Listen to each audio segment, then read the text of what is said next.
Unit number 5 के अंदर lecture number 12 में ले रहे हैं sampling basics. It is the basics of sampling theory. First of all, introduction about this. Before going the notation of sampling, we first define the term population, the group of individuals under study known as population or universe. यानी कुछ individuals, things, person, कुछ भी हो सकता है, group है यदि जो हम स्टडी में ले रहे हैं तो वो पॉपुलेशन और यूनिवर्स कहलाता है. Thus, in statistics, population in an average of object, animate or inanimate, under study.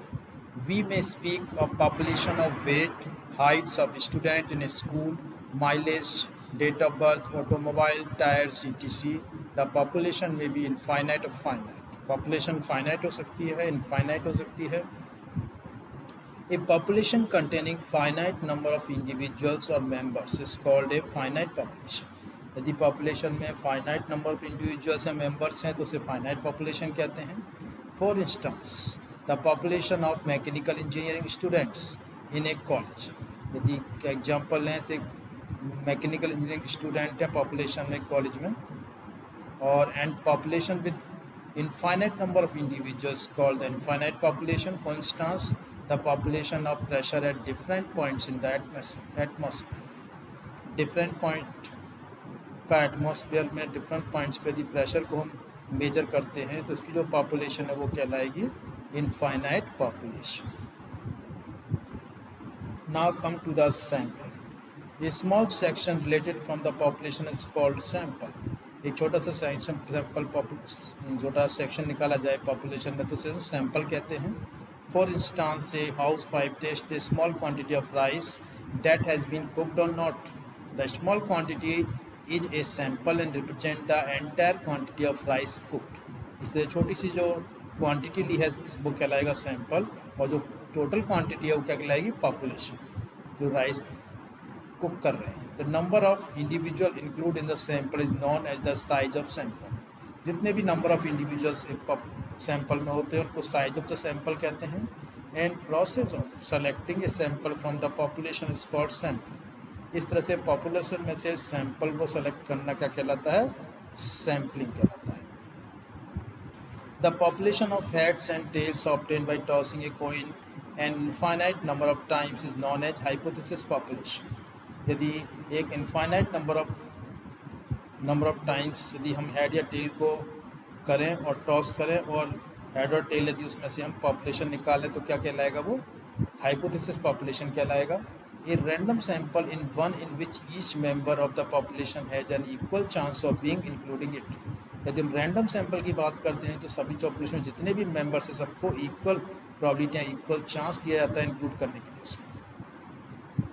The statistical contacts of population such as mean, standard deviation etc. Are called parameters. जो स्टैटिस्टिकल कॉन्टेक्ट्स होते हैं population में से mean, standard deviation, इनको सबको क्या कहते हैं, पैरामीटर ऑफ द पॉपुलेशन कहते हैं. Similarly, constant for the sample drawn from the given population is known as statics. और जो कांस्टेंट सैंपल में से निकाले जाते हैं पॉपुलेशन, गिवन पॉपुलेशन के लिए क्या कहलाते हैं, स्टैटिस्टिक्स कहलाते हैं. The aim of the theory of sampling is gathering the maximum information about the population with the minimum efforts. तो जो सैम्पलिंग थ्योरी का मेन जो एम है वो है मैक्सिमम इंफॉर्मेशन गैदर करें पॉपुलेशन में से और मिनिमम एफर्ट्स लगें इसमें. The object of sampling studies is to obtain the best possible values of the parameter under specific conditions. तो जो ऑब्जेक्ट है सैम्पलिंग स्टडीज़ का वो ऑब्टेन करना है best possible values of the parameters under specific condition. Specific condition में best possible value parameter की find out करना. इन induction, we pass from a particular sample to generate population. या यदि हम कहें तो हम एक सैंपल से पास करके एक जनरल पॉपुलेशन बनाते हैं. This type of generalisation here is known as statistical inference. इस तरह से जो जनरलाइजेशन होता है एक सैंपल से पॉपुलेशन के बारे में वो क्या कहलाता है, स्टैटिस्टिकल इन्फीरियंस कहलाता है. The conclusion in the sampling studies are based on not on certainties but on probabilities. इस तरह से कंक्लूजन निकाल सकते हैं कि सैम्पलिंग स्टडीज़ को जो बेस है वो जनरली सर्टेनिटी पे बेस्ड नहीं है, प्रोबेबिलिटी पे बेस्ड है।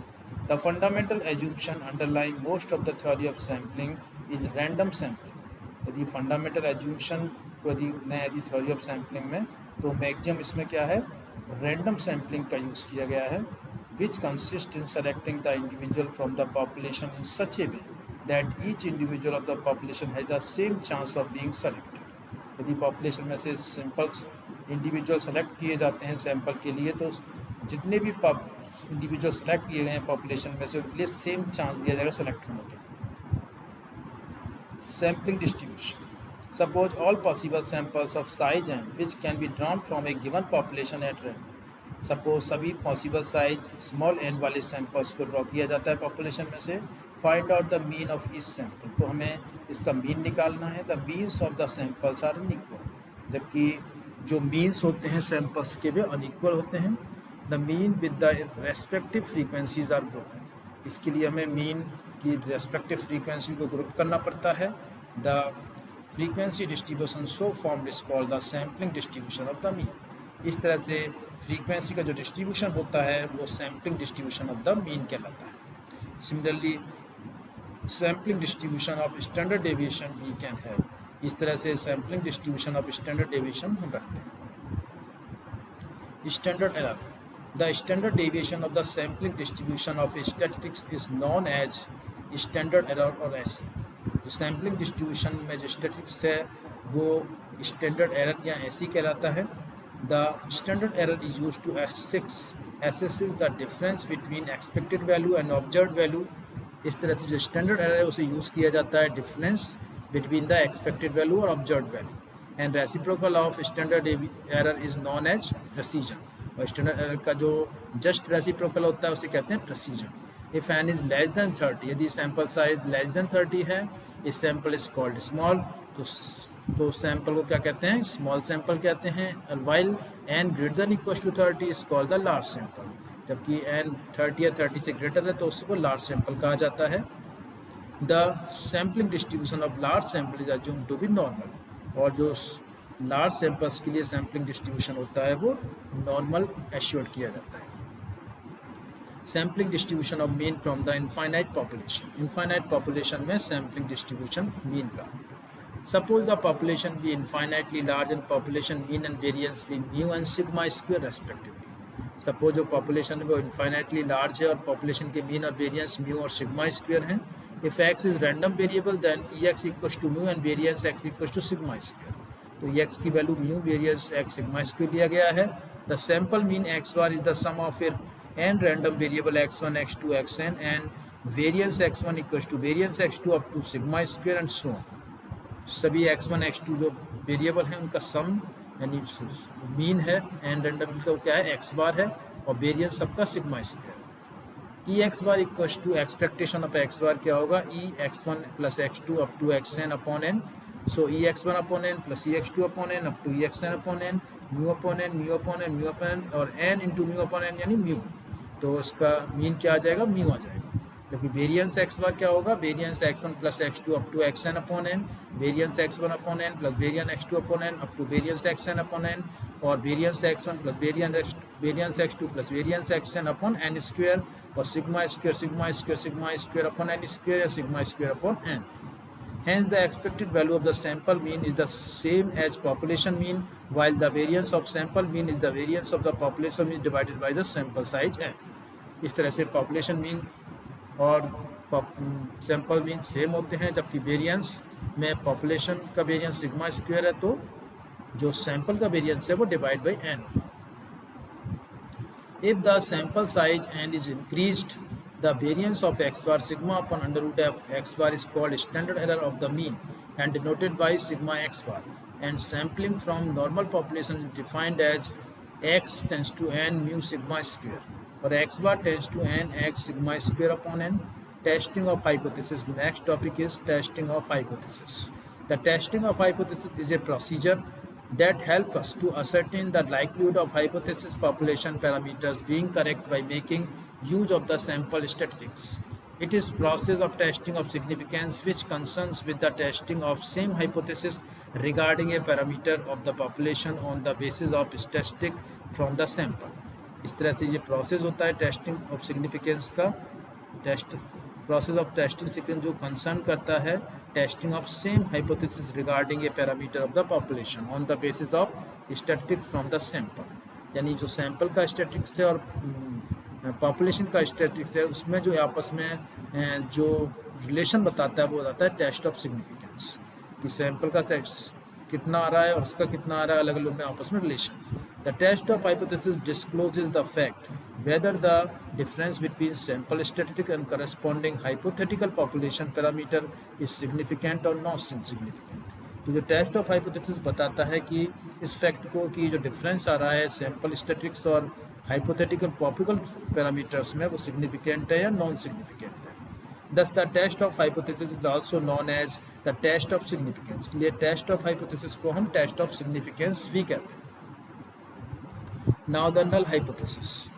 The statistical hypothesis that is set up for a testing a hypothesis is called a null hypothesis। तो जो स्टैटिकल हाइपोथेसिस होता है उस टेस्ट करने के लिए हाइपोथेसिस को वो नल हाइपोथेसिस कहलाता है। The null hypothesis is set up in testing of statistical hypothesis only to decide whether to accept or reject the null hypothesis. तो जो नल हाइपोथेसिस को सेट किया जाता है इसलिए कि तो स्टैटिकल हाइपोथेसिस है उनको डिसाइड करना है कि एक्सेप्ट करें या रिजेक्ट करें नल हाइपोथेसिस के according. It asserts that there is no difference between the sample static and population parameter। तो ये बताता है कि इसमें जो सैंपल का स्टैटिक पैरामीटर्स लिए हैं और पॉपुलेशन के पैरामीटर लिए हैं उनमें कोई भी डिफरेंस नहीं है। And whether difference is here attribute to sample error. और जो भी यदि डिफरेंस आ रहा है वो सैम्पलिंग एरर की वजह से आ रहा है। Null hypothesis is usually denoted by H naught. Null hypothesis को एच नोट से डिनोट करते हैं। प्रोफेसर आर ए फिशर ने रिमार्क किया था नल हाइपोथेसिस पे कि null hypothesis is the hypothesis which is to be tested for possible rejection under the assumption is true. Null hypothesis ऐसा हाइपोथेसिस है जो टेस्ट करता है कि जो हम एज्यूम्पशन ले रहे हैं वो ट्रू है कि नहीं, उसकी पॉसिबल रिजेक्शन कब हो सकता है। Now the alternative hypothesis. Any hypothesis which is not a null is called an alternative hypothesis and is noted by H. इसे एच से डिनोट करते हैं। It is set such a way the rejection of null hypothesis implies the acceptance of alternative hypothesis. इसको इस तरह से set किया जाता है कि जो रिजेक्शन है नल हाइपोथेसिस का वो इम्प्लाई करे एक्सेप्टेंस ऑफ अल्टरनेटिव हाइपोथेसिस। यदि हम उसको नल हाइपोथेसिस को रिजेक्ट कर रहे हैं तो अल्टरनेटिव हाइपोथेसिस को एक्सेप्ट करें। Now the error in sampling theory to draw valid inference about the population parameter on the basis of sample results, we decide to reject or to accept the lot after examining a sample from it. There are two types of error। तो हम decide करते हैं कि reject करना है accept करना है after examining A sample from it. तो दो टाइप के एरर होते हैं जो एक्वायर्ड होती हैं। First is if H naught is rejected while it should have been accepted then type 1 error is made. कि H1 को रिजेक्ट किया गया जबकि उसको एक्सेप्ट किया जाना चाहिए तो टाइप 1 की एरर मेड होती है। If H naught is accepted while it should been rejected should have been rejected. यदि एच नॉट को एक्सेप्ट होना चाहिए जबकि वो रिजेक्ट हो रही है तो टाइप 2 एरर मेड होती है। Level of significance. The probability level below which we reject the hypothesis is called the level of significance and the region in which the sample value following a rejected is called the critical region. तो probability का वो level जिससे नीचे hypothesis को reject कर दिया जाता है तो वो क्या कहलाता है, लेवल ऑफ सिग्निफिकेंस कहलाता है। और जो रीजन जिसमें ये वैल्यू या फिर लेवल फॉल हो रहा है, ये वैल्यू फॉल हो रही है, वो क्रिटिकल रीजन कहलाता है। The commonly used level of significance in practice are 5% and 1%। जो commonly used level of significance होते हैं वो 5% और 1 लेवल होते हैं। उसमें जो स्टेटेड पोर्शन किया जाता है क्रिटिकल रीजन को उसे बताते हैं कि ये 1% है 5%। दस the probability of the value of the variate falling in the critical reason is the level of significance. इस तरह से जो प्रोबेबिलिटी में जो वैल्यू है वेरी कर रही है जो फॉलिंग में क्रिटिकल रीजन में, वो लेवल ऑफ सिग्निफिकेंस कहलाता है। If the variate falls in the critical area the hypothesis to be rejected. मान लो जो वेरिएबल है उसकी वैल्यू क्रिटिकल एरिया में आ रही है तो उसे हम क्या कहते हैं, रिजेक्ट कर सकते हैं हाइपोथेसिस को। Now the test of significance. The procedure which enables us to decide whether to accept or reject the hypothesis is called the test of significance. ऐसा प्रोसीजर जो हमें बताता है कि हाइपोथेसिस रिजेक्ट करना है, एक्सेप्ट करना है, वो टेस्ट ऑफ सिग्निफिकेंस कहलाता है। If the difference between the sample value and population value are large, यदि पॉपुलेशन वैल्यू और सैंपल वैल्यू जो डिफरेंस है बहुत लार्ज आ रहा है, इट इज़ रिजेक्टेड, तो वो रिजेक्ट हो जाएगा। And these differences are small as to account of fluctuation of sampling. कई बार क्या होता है कि जो डिफरेंस बहुत ही स्मॉल आता है, उस कंडीशन में हम कह सकते हैं कि ये फ्लक्चुएशन ऑफ सैम्पलिंग की वजह से हो रहा है। Confidence limit या fiducial limit. The American statistician I. Newman developed the modern theory and terminology of confidence limit. American statistician I Neyman ने डेवलप किया था modern theory and terminology of confidence limit को। Let the sampling distribution of statistics S is normal with mean mu and standard deviation sigma. यदि हम sampling distribution में बात करें तो वो नॉर्मल होता है mean mu standard deviation sigma के लिए। If the sample statistics lies in the interval of mu minus 1.96 sigma और म्यू प्लस 1.96 सिग्मा, यदि कोई सैम्पल स्टैटिस्टिक्स लाइज करता है in the interval mu minus 1.9 sigma से म्यू प्लस 1.96 सिग्मा, तो उसे हम 95% कॉन्फिडेंस इंटरवल या लिमिट कहते हैं। सिमिलरली म्यू माइनस 2.58 सिग्मा से म्यू प्लस 2.58 सिग्मा तक लाई करता है, तो उस कंडीशन उस लिमिट को हम 99% कॉन्फिडेंस लिमिट कहते हैं जो इस बीच में लाई करती है। तो इस तरह से ये लेक्चर कंप्लीट होता है। Thanks all of you.